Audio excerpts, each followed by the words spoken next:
So in a few moments we'll be using this clear hose to link the tanks together. I went ahead and started soaking it in hot water.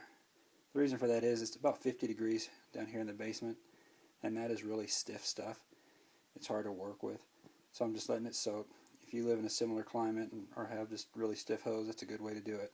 I decided to go ahead and put this other hose down in here along with it so that it could not be so stiff, and it'd be more pliable when I go to fill the tanks. One thing you want to remember to do is to make sure you put on your little band clamp before you stick it on the male end of this adapter. Otherwise you'll be in trouble when it comes time to tighten it down.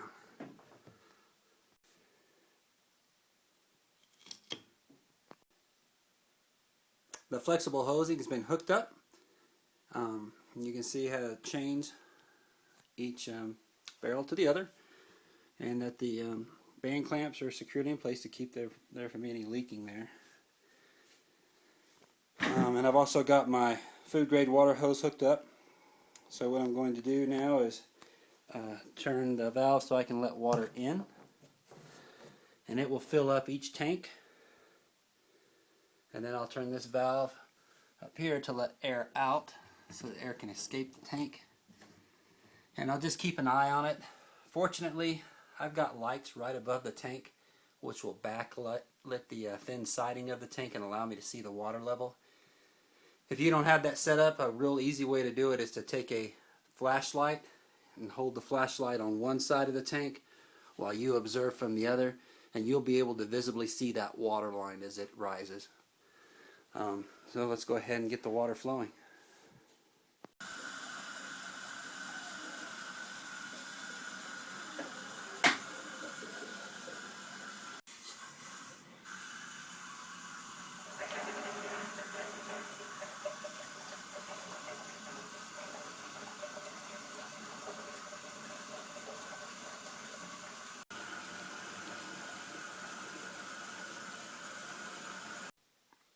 And there it is.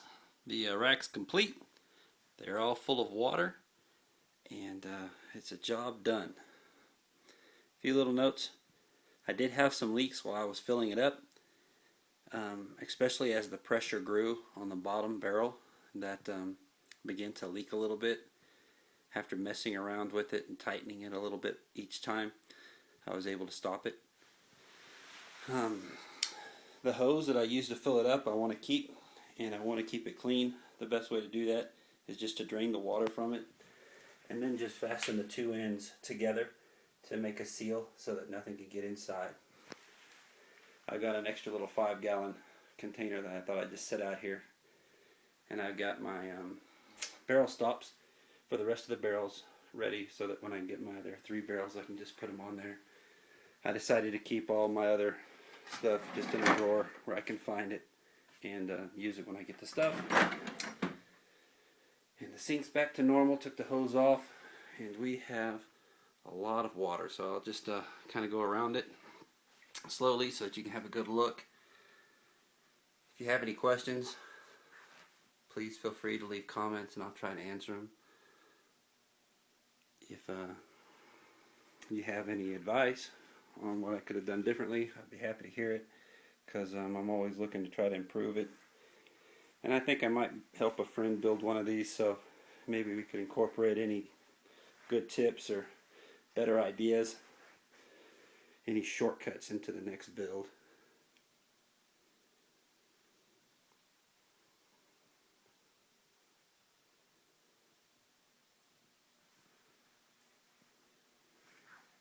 And that's about it.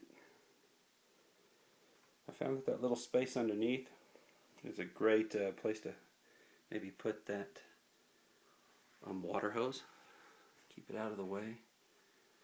And I was sure happy that this linoleum floor was here, even though I kind of goofed on it earlier. It's because it's so ugly. But it's real easy to clean up little water drips from. I put those 2 blocks there just to keep this thing from ever sliding too close to the wall. I don't want to gouge out any drywall or something with these sharp bolts that are coming through.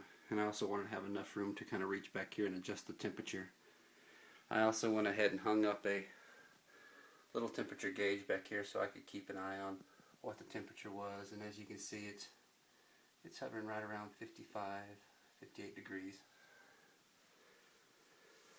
That's it. Thanks for taking the time to watch this. I know it was a long video, and hope you are real successful in building anything like it for your family.